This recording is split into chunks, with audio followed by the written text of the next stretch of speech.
And welcome everybody to the PCS Like a Pro show. I'm your host, Megan Harless, as always, and I'm excited for y'all to join us today because we got a good show, some information that everybody kind of wants to know with what is going on with peak season and how is it stacking up and comparing to last year and what we had expected at the beginning of the year. Before we get into all of that, I just want to talk about some things that we're seeing for those that are traveling to and from Oconus. There is an airline that's frequented a lot by our community. I believe I'm going to mess it up, y'all. Lufthansa, one of the European airlines, it code shares with United, and there's a lot of, they operate for each other. Anyway, that airline has gone on strike there in Germany, and so that is now canceling a lot of flights, and it's starting to have the domino effect to United flights and some other airlines. So if you are traveling to or from Oconus and you are expecting to travel on that airline, you may want to start looking at other options, other airlines. I know this is going to be hard for a lot of families because a lot of families use that airline specifically for pet travel because it's a lot easier to get pets onto that airline. So if you are traveling with pets or planning that airline, you again might need to start looking into other options, pet shippers, other airlines, but just something to keep an eye on and to be aware of as you are making those Oconus arrangements to and from those locations. So just keep an eye on all of that. We're going to dive into today because I'm really excited about this. And I see we've got some industry folks already there in the comments joining us, Sandra, Ben, and Georgia. I'm glad that you're all here with us. But we've got Tim with us today who is going to kind of tell us about what's happening on the industry side and what they're seeing. So welcome, Tim. I'm glad you can join us today. And if you could just take a moment and tell us a little bit about yourself. Great. Thanks for having me on, Megan. Really appreciate the opportunity to speak with you and to speak with your audience about how the moving industry is handling the summer of 2022. I'm Tim Hellenthal, everyone. I'm the CEO of National Holding Company, and we actually have a couple different brands that are in the military or in the moving marketplace. One is our military brand, which is National Forwarding. That's kind of what everybody calls a move management company. We also have National Van Lines, which is actually an asset provider. So we have trucks running out there under National Van Lines. We have agents that represent us throughout the country. I've been with the company for 28 years, which just means that I'm really old now. But it's we take great pride in the service we provide to our military customers, and we like to think we do the best job out of everybody. No, absolutely. And again, I'm glad that you're here to join us today. So we're going to kind of go ahead and dive right into what we all really want to know. So we're 10 weeks into peak season 2022. So what is the situation going on right now that you guys are seeing on your side and the projected outlook for the end of peak season that's quickly coming? Sure. Everything's perfect. No problems at all. So, no, just kidding. So we're 10 weeks in. So as someone in the moving industry, we kind of think, or at least I think of the peak season, there's kind of different segments to it. So the peak of the peak really runs from May 15th to July 15th. And then we kind of have the shoulder season that runs up through the end of August, where it's busier than most of the other months. But really, once we get through July 15th, what we see is most of the kind of frustrated shipments that might have been picked up and held by a local agent get moving on the destination. Customers are really starting to have their shipments delivered out of storage during this time of year. So it might be a little busier for some of our agents at this time of year than it is for us kind of as a hauler, as a move manager, as they're delivering those shipments out. Overall, we've seen DoD volume that's fairly similar to what we've seen in past years. I know that the DoD is expecting an overall increase of between 7 and 9 or up to 10% in total shipment volume. What we see year to date is there's been about 164,000 shipments moved so far this year, and that compares to 168,000 last year. As far as the ability to service those customers, I think the important thing for your community to understand is that the DoD business is competing for a limited amount of capacity against civilian customers. You can call them private transferees, or we call it COD business, and that's just anybody that decides they want to move. It might be someone retiring to Arizona or they're taking a new job across the country, those kinds of things. And the national account business. We've seen really robust marketplaces for both of those segments of the moving business. So they're competing, and really the GSA business. So that's the other parts of the Department of Agriculture and those kinds of places. They're moving folks around the country as well. So we're competing for this limited amount of resources, and that demand's been really high. And we know that labor's hard to come by. We know there's a driver shortage, so it's been I think a regularly challenging summer for us in a lot of ways. I think we look back at it, 2020, the first year of the real pandemic, when there was initially a stop move, and then they started doing kind of a conditions-based movement. That was a really good year overall for the DoD business because we weren't competing with the national accounts. The national accounts pulled back, so that truck capacity, that agent capacity, those crews, they didn't have anything else competing for this business. So I think that really led to a lot of improvements. 2021 peak season, that was really the labor flexed its muscle. That's the way I look at that. Is we work with a lot of different labor sources, both from an agent standpoint and also independent crews that are out there. And I think they realized their importance in the supply chain, and they kind of flexed up and said, "Look, we're not going to do it for cheap. We have some power," and they exerted it. And I think that created a lot of problems within the moving industry. It feels to me that 2022 has been a story of we're, as move managers, we're adjusting our volume and our pricing to reflect the reality of the marketplace. So I think we've done overall a better job of managing it, but also this time of year too, kind of halfway through the peak season, crews are busy. They've been working hard since May 15th. I saw on a Facebook post on one of these moving groups, some crew that talked about that they've worked 36 straight days. That's, this is their time of the year to make money, because in January, that business isn't going to be there. So they're trying to, like squirrels putting their nuts away for the winter, right? They're trying to save up some money now. So they're working hard while the work's there. So, people are getting tired. It's kind of the burnout phase of the summer, maybe, is where we're getting to. Yeah, and you mentioned something that I really think is important for our military community to understand as well, is that during the summer season, it's not just the military moving, even though they make up a good chunk of it, but there's everybody else moving, the civilians, the corporate world, all of that, and it all comes from the same moving industry pool.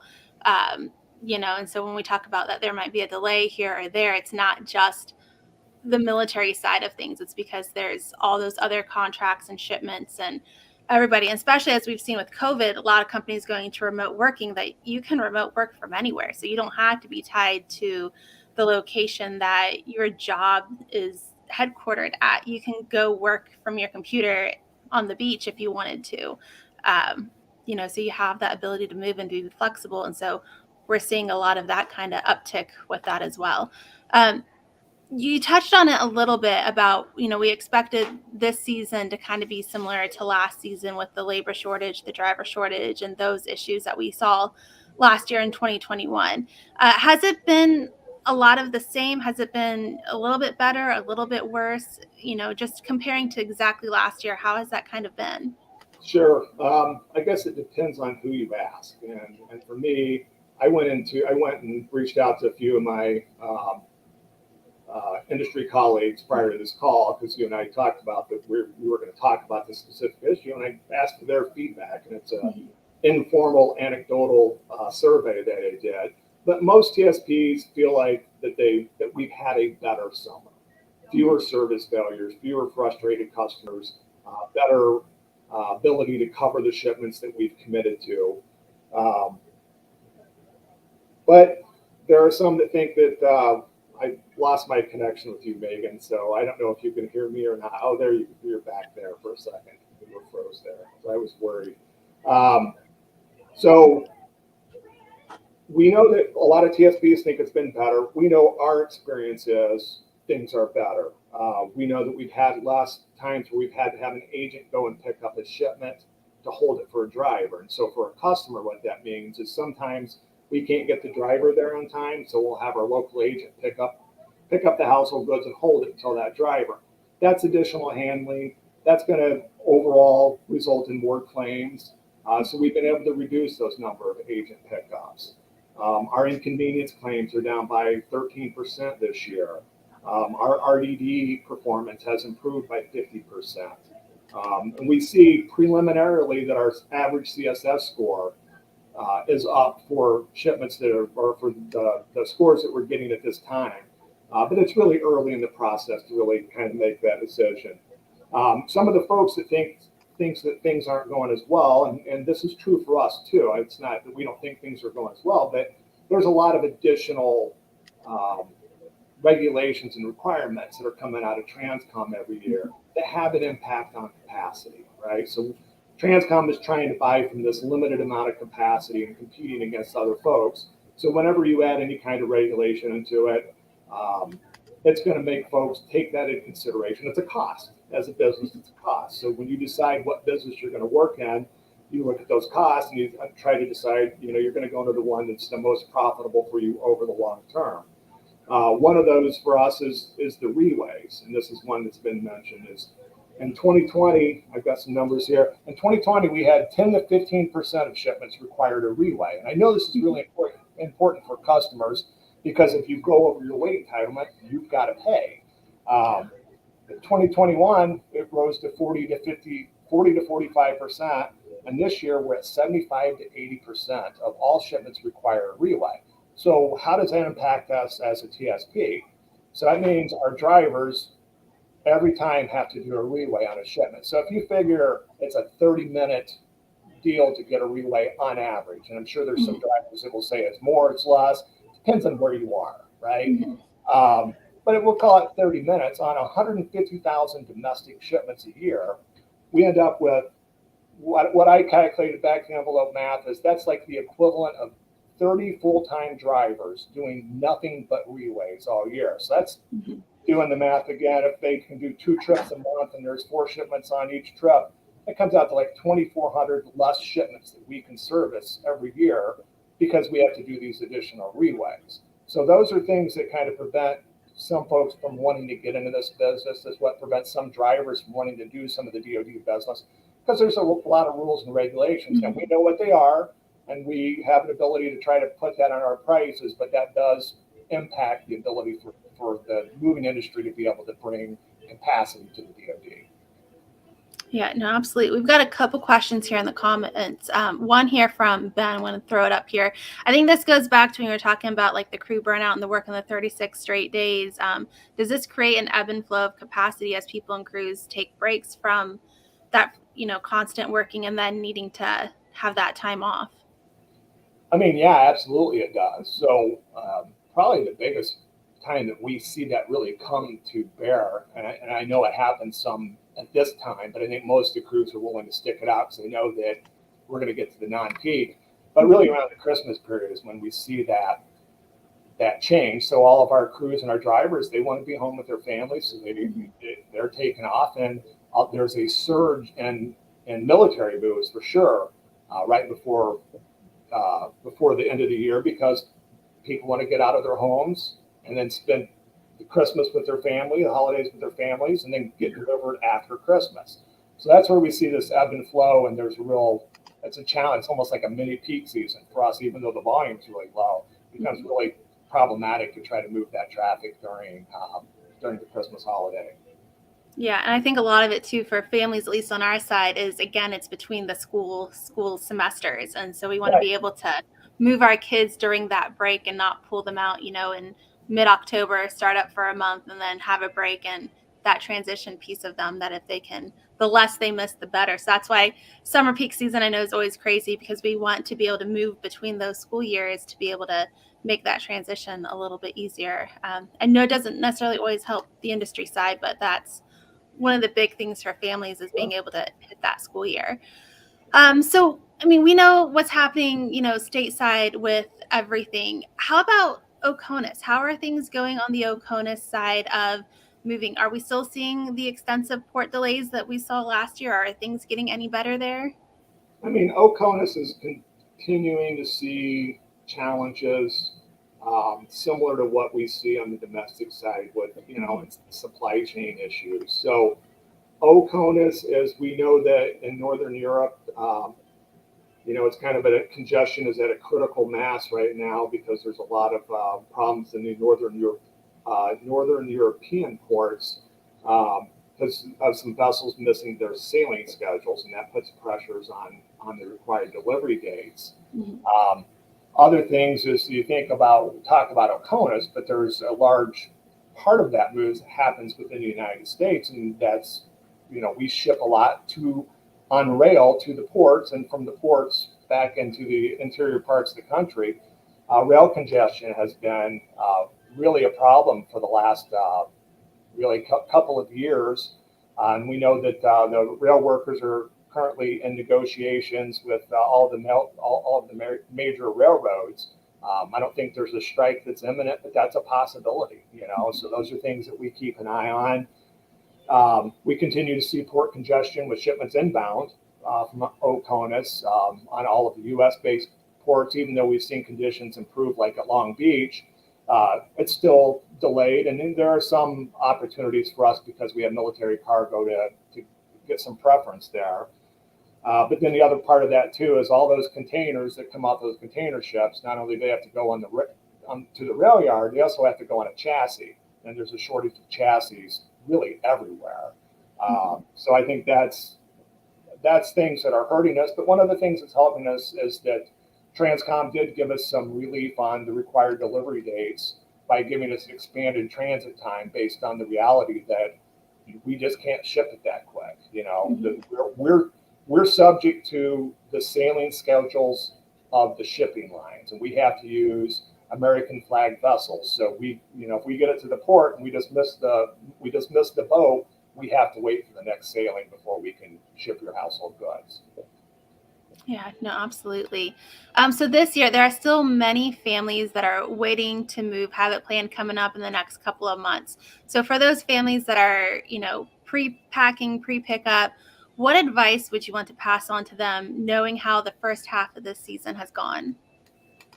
The number one thing that you can do to help ensure that you get a good move is to book early. To get your paperwork turned in, your counseling, whether it's in person or online, get in the system early. That's going to give the best opportunity for a TSP to be awarded your shipment, to secure the local agent packing crews, to get it planned out for one of our drivers. Um, that's the number one thing you can do. Probably the second thing would be kind of to be your own advocate. I think, Megan, you get the award for that. I mean, it's like plan it, read the information. And I Mhm. mean, we all do it. I do it. I go and sign, if I buy a new car or whatever I buy and they put 100 pages in front of me, I just go, where do I sign? Right? We don't read it. But I think it's really important for you to take the time and try to read some of the information that Transcom puts out there. There's a ton of good information out there on Mhm. their website. We provide all of our customers with a lot of information. Um, we actually, kind of communication thing is that we're sending out on our average shipment, whether it's depending on if it's domestic or international, we have over a dozen touch points with our customer, Mhm. right? So whether that's an email, a text, or a phone call. So those are opportunities for you to get informed. And then I think the third thing probably is to build some flexibility into your schedule. Don't plan for, hey, I'm going to get packed on the 25th and picked up on the 26th, and then I'm going to get them on the plane on the 26th at 6:30 p.m. because they'll be done at 5 p.m. That's a mistake because when something happens, you don't have any ability to kind of have any flexibility to be able to overcome that. And then it just creates a domino effect of problems for you as a consumer, as our customer, trying to get out of your place, get it cleaned, all those things that you have to do, which it's hectic enough moving, right? So build that flexibility in your schedule, and that will really pay you dividends down the line. Yeah, no, absolutely. So, for all of our military families listening, especially if you've been in my group, a lot of things I foot stomp on, you've just heard from Tim as well from the industry side, say the same things. Booking your move as soon as you get your official orders, getting into DPS and getting that put in there because you want your shipment in the queue for when they start booking. We hear a lot of questions of, we're supposed to move in October. When should we set up our move? You should set it up now. You should set it up, 2 months ago when you've received your order. So always set up as soon as you get it. And then just, as you said, being prepared, knowing what the regulations are, knowing the policies, all of that stuff in there, reading the paperwork. Tim, next time you buy a car, I will come read that paperwork for you because I am the person, I sit there and I literally read everything. The last time we bought a car, I think we ended up being there for close to 4 hours doing all the paperwork and everything else and switching stuff over because I was just I want to know what it is I'm signing and being able to, know if I'm going to be responsible for something. Same thing with our housing leases. And everything is knowing what the paperwork says, knowing those regulations, knowing those policies. There's a group that every year, and I haven't seen this in a couple of years, but I saw it before, that they make an estimate of how much time it would take for you to read all of the terms of service that you get. So when you go on, you download your Apple update on your iPhone and it says, do you agree to the terms of service? We all just click yes and we move forward. And I went through and looked at it. It's, 50 pages or something. Yeah.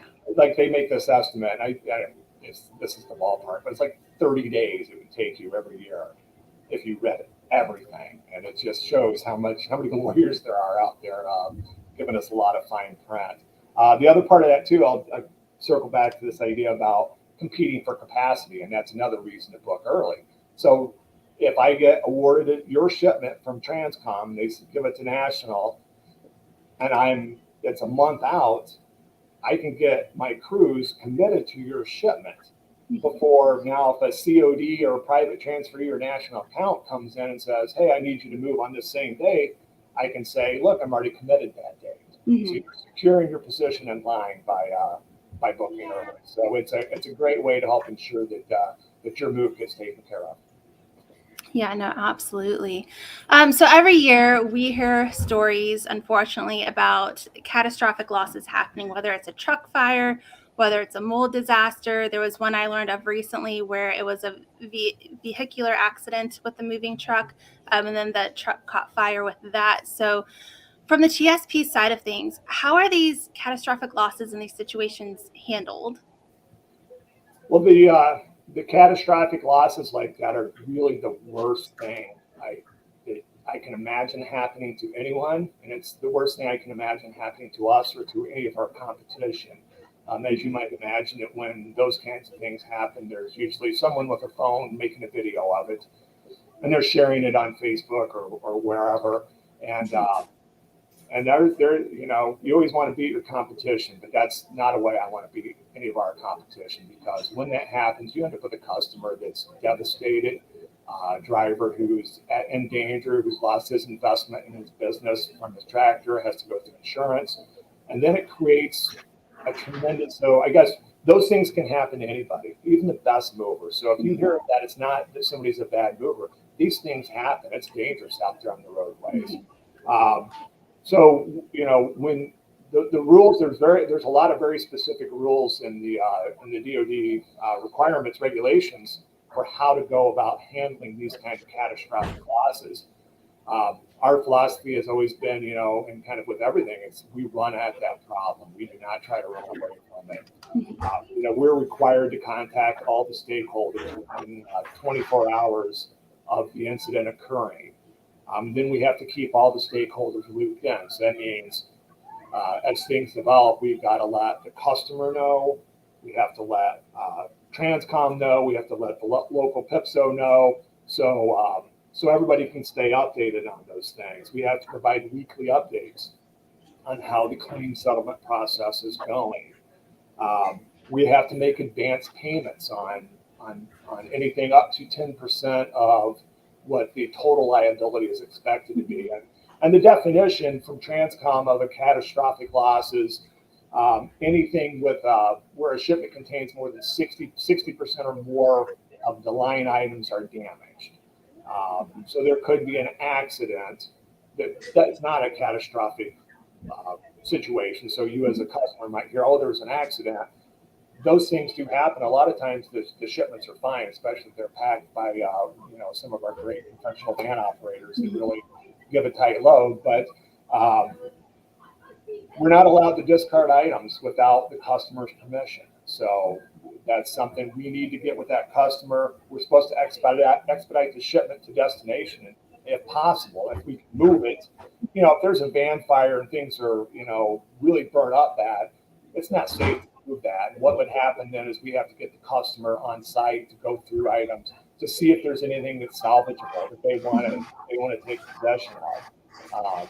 Because it's one of the most tragic things that can happen. I have personal firsthand experience of my first cousin having his entire shipment burn up, and it was absolutely a terrible, devastating loss. And when you have to make that call at someone within the TSP, it's hard. I mean, that's a hard thing to do because you understand that that's everything that customer owns, and it's a tough thing. Now that's a fire kind of, those are the catastrophic fire or accident. Mold shipments, that's another kind of catastrophic thing. The requirements for that are a little bit different, very similar, but we also have to get a mold remediation expert in. From the industry standpoint too, mold is the worst thing. That's the worst four-letter word that I can think of, because it creates so many problems. And I mean, I think we've all, over time, have found mold somewhere in our own homes, under some cabinet where there's some little leak in a faucet somewhere. We use our bleach and we clean it up, but that's not the way we have to clean up our customer shipments. We have to make sure that it meets this really high level of remediation, and it's a very expensive and very prolonged process. So, we are adamant with our drivers and our service providers if they get anywhere and they see any mold of any kind to stop and call us. We don't want that shipment getting on our truck. And then, after we do the mold thing, after we do all the remediation, we have to do an after action report back to Transcom about what we did to remediate all of the mold issues with that shipment. Yeah, I think that's some good information. I think for at least the community side of things, we don't always know what happens on the industry side or even the government military side of things when these situations happen. And so I think being able to hear from you what that process is, I think will help a lot of people understand, all the steps that are involved with it. So with that, additionally, each year we hear about some of the families when they either are pushed into doing a PPM or elect to do a PPM, personally procured move, and they want to hire their own full service moving company, usually, that they get taken advantage by those criminal rogue mover companies that, show off as a legit company, but are not. So for families that find themselves in this situation, can you give any tips or advice on, first, what are some red flags that a customer could watch for to see if who they're dealing with is a legit company or not? And then if they find themselves in that situation, is there any advice or anywhere they can go on how to kind of navigate through trying to get their items back then? It's that's a tragic outcome for our customers too, to have to go through that.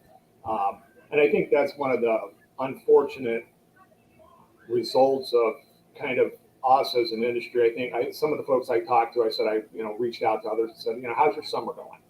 And I overall get this feeling back that movers are trying to manage the amount of shipments that they take a lot better than they've done in the past. So what does that mean for the other guys that don't get the professional movers that US Transcom deals with, is that you end up having to do a PPM move. So you're kind of on your own.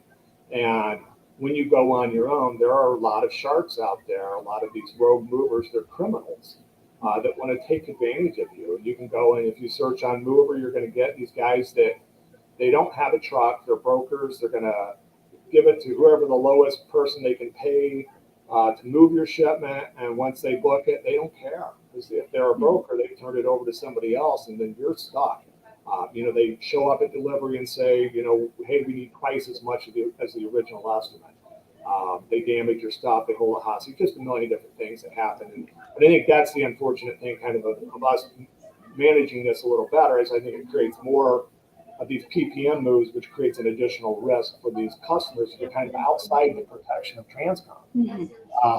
And the regulations and punishment, the punitive action that can happen to me if I did that to one of these customers.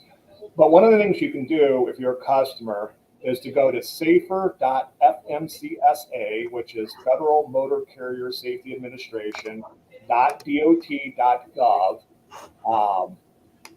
and you can look up your mover there, and you need to make sure that they have a. I'm looking for a place where I can actually chat on here, but I don't see. I can see where I can. If you drop it into the private chat between us, I can copy and paste it into the comments. I was just going to grab the link too. So okay, there we go. So you can go there and you can look up movers and see whether they're licensed, whether their insurance is current. You can see how many trucks they have. If you see they have 0 trucks, that's a red flag. Thank you, Sandra. Right, so you can go there and you can see whether they actually have any equipment to move you. And if they don't have any equipment, it's a red flag. Doesn't necessarily mean that every broker is bad. I'm sure there's probably some out there that operate on the up and up. But that's one red flag. Another one is when you go on their website, make sure they're affiliated with some of the moving associations, either the International Association of Movers, American Trucking Association has a moving and storage conference. So look for those logos on the bottom of their website, or look for the Better Business Bureau logo on there. Look for movers that are accredited by the BBB. That's a great thing to see. If they're not, that's a red flag. Beware, though, if you get on that website and you see those logos, click on it and make sure the link is really active, because that's what these guys do too, is they put up these links and say, hey, I'm an IAM number.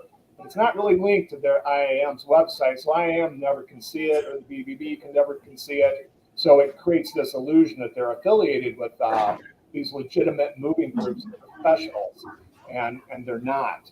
And many of those associations, like they have a place, right, where you can go and I can, if I say I want to use Bob's Moving and Storage, I can go to IAM's website or ATA or other websites and type in Bob Storage to see if they show up as one of their members on the list. And I'm a little less familiar with how ATA's website is set up now, because it's kind of a newer relationship with them. We had a different association and it kind of merged into them. But I know on IAM's website, they have a mobility exchange. Mobility exchange actually goes through and requires us, if we want to be a validated mover, to update our credentials every year. I just got a notice from them a couple days ago asking us to update our yearly credentials to prove that we're really in the moving business and that we're up to date and all those kinds of things. So, so go onto their website and look for that. Another red flag is anybody that requires a big deposit. So I think it's fairly common on the local moving for folks to ask for a small deposit, maybe $100, $150, that kind of thing.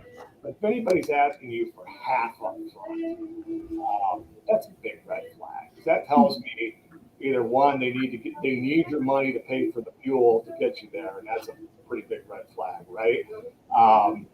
Or that they're just going to try to get a hold of your money and then just not actually show up for PQ. Yeah. So if you see anybody ask for, so those are the things. Look at the safer website. Make sure they're affiliated with one of the moving associations, the Better Business Bureau, and then look out for those big deposits. Now, if you end up in a situation where you've got a rogue mover that has your possessions and are holding them hostage, and then you can reach out to any of those moving associations, and we'd be happy to put you in touch with the local or the state authorities that police that. The problem we have as movers is that the states and the federal government just don't have the dollars to really enforce a lot of the requirements they have. And so they don't have the police force to go out and hunt these guys down. And, we deal with it from our standpoint where we have people that pretend to be national van lines. So they have national van lines in their name somewhere. And they make it look like it's us. And then something goes wrong, and they come looking for us, and we don't have any idea who they are. So we go to the DOT and say, hey, can you go after these guys? They say, we'd love to, we just don't have the resources. So it becomes a letter, right? Mhm. A nasty letter. That's not very effective with someone that's a criminal. They need to get punished. So as an industry, we're always trying to lobby the government and work with our associations to get better enforcement against those folks that are treating customers unfairly. Yeah, no, absolutely. And quick note here from Chuck that if it sounds too good to be true, it probably is. If you're moving from New York to California and they're saying they can do it for $800, it's probably not a legit company. Um, so yeah. I'm going to throw this question up here as kind of a curveball for you because it's a topic that we've discussed a lot in depth. We had a show about it where we had Dan Bradley on talking about it. It's in regards to Apple AirTags. It's a long question, so I'm not going to put it up here. I'm just going to read it here. It says, is there a problem with the members utilizing Apple AirTags on tracking their shipments? Example, not understanding why their shipment is not being delivered in a certain time frame when the AirTag says the truck is 200 miles away from them, and not understanding like other shipments may also be on the truck that need to be delivered before theirs can be. Yeah, I mean, I think you and I have actually had this discussion and talked about Mhm. this. Is that we don't our trucks don't run in a regular route, and there are reasons why we route our trucks in a certain way that you may not understand, such so that I think I put the example I put together for you, Megan, was that we had a truck going up to kind of the northeast and kind of went around in this way and ended up, was 100 miles away from the one customer. And if they looked at it, they'd be like, well, why don't you just deliver me next? But the reality was we were positioning the driver there because his next load after he unloaded that last shipment was just 100 miles away. If we would have sent him the other way, we would have been 600 miles away. So there's a lot of things that go into this that make us decide which way to route drivers. Our driver might pick up today in Chicago for your shipment going to Washington, D.C., but tomorrow he's picking up in Rockford. So he's going completely in the wrong direction. And that doesn't mean that he's running away from you. It's just the way our industry is routed. We have to pick up the shipments. It's not always in the best order for us geographically. We're trying to balance out both the geography of it and the timing when the customer needs to be picked up or delivered. Yeah, it's important to understand that the logistical network of things is not always a straight line. It's kind of off a little bit depending on what needs to happen, where things need to go, and the personnel associated with all of that as well. We've talked about a lot of information today, a lot of things for other military families to know and to understand. So is there anything else that you would want to make sure families know about or to mention for them? Sure. First of all, I would say the customer satisfaction survey.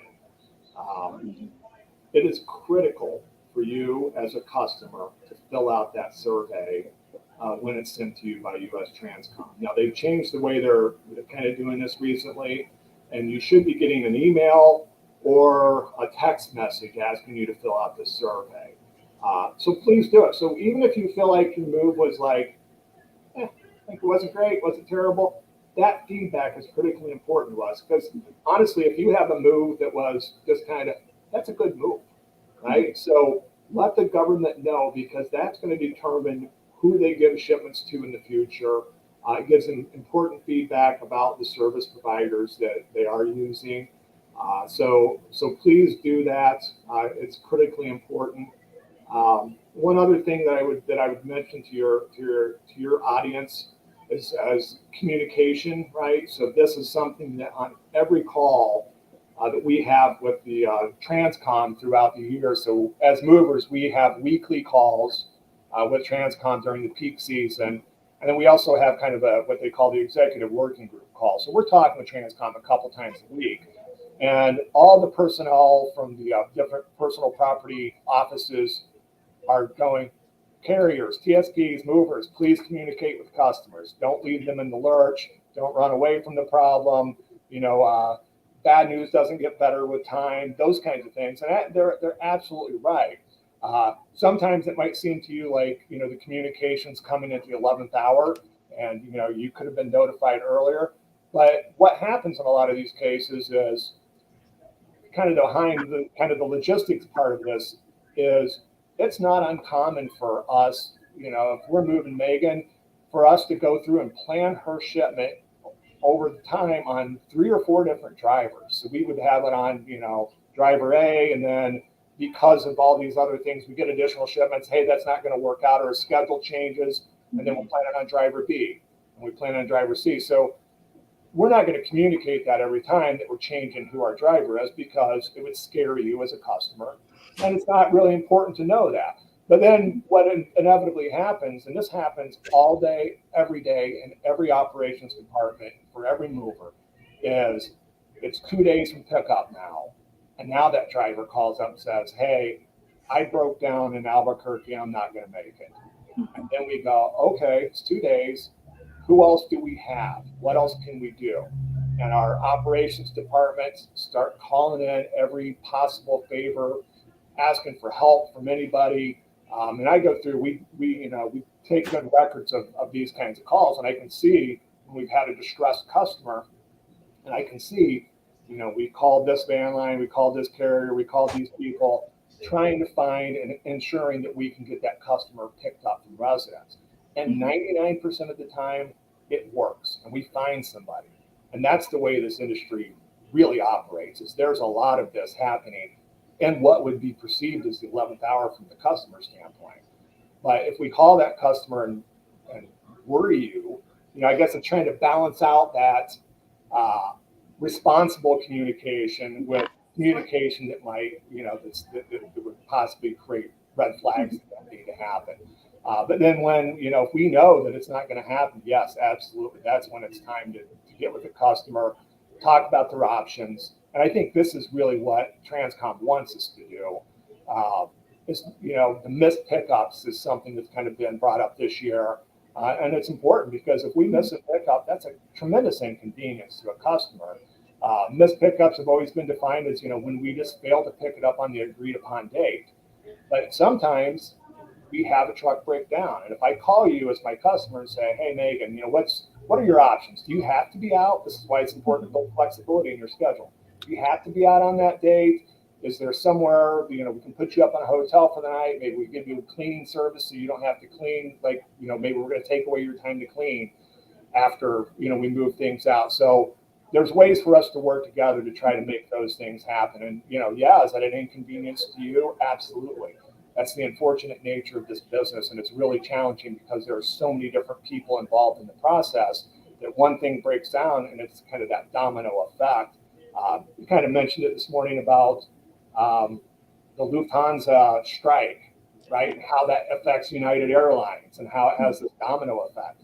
It just reminded me of the moving industry, right? So somebody can't get on base, somebody can't deliver, all those things. There's these other shipments down the line that are going to be impacted, and it's a constant motion in our operations department during peak season, addressing these kinds of ripples that are created by these events that occur just because we're in the moving business. On the COD side of the business, it happens to us a lot more where customers are trying to close on their mortgage. And if you've ever bought a home, those dates get changed, because somebody doesn't get something done. And if we can't make that pickup on that day, then that's going to create other ripples down the line. So I think that's it. Just understanding that communication piece of it. And then, if you don't hear from your mover, call them, be on top of them, be your own advocate, because there's nobody better to help you get a good move than yourself. Yeah, no, absolutely. And going back to the survey, we always try to tell people, whether it was a good move, bad move, or indifferent, filling out that survey, it provides some information back to not only the moving industry, but the Transcom and the services as to how somebody's experience went, and, for them to figure out what can be better, what can stay the same, and all those little pieces to it. And the communication piece, I think on our community side of things, I think the biggest the biggest pain point for us is that communication of when things are going to be missed or when things are showing up late. We know not every company is created equally. We know not every Walmart or every Target is created equally too. And so there's some that we prefer over others. But it's when those types of situations happen, just, having that advance notice of, hey, your crew isn't coming from 8 to 12 tomorrow. They're going to come in the afternoon instead. Or, hey, we're going to take your 3-day pack out and push it down to 2, but we're going to have more people there to make it happen. But having that advance notice of when something needs to shift in one way or another, I think for us, it at least gives us that advance notice that we can fix things on our end, and bump things back on our end or adjust things on our end that maybe need to be moved because now we're have other things shifting. So I know whenever there's moving pieces, whenever one piece doesn't work, there's always that that domino effect of everything. Yeah, and it is important as a company, and that's something we take great pride in, is being communicative with our customers so that they know what's happening, because that's the worst thing, is sitting there waiting, looking out the door, going, "Where's the moving truck?" and you haven't heard anything. So we try really hard to prevent that. And on that customer satisfaction survey too, I'll challenge your your community is, there's an active um, community of folks that are interested in military moves. Megan, you're a huge part of that. It's important, right? So this customer satisfaction survey response rate has been dismal for years. And the old process that they had was getting, for us, our company, we were around 30% response rate. And this is with us, you know, following up with customers. I was going to say harassing customers. That's not really it. No, not at all. But following up with customers and saying, "Hey, do your survey. Can you do your survey? Here's how you do your survey. Do you need any help doing your survey?" Those kinds of things. Um, so that's, it's important to you.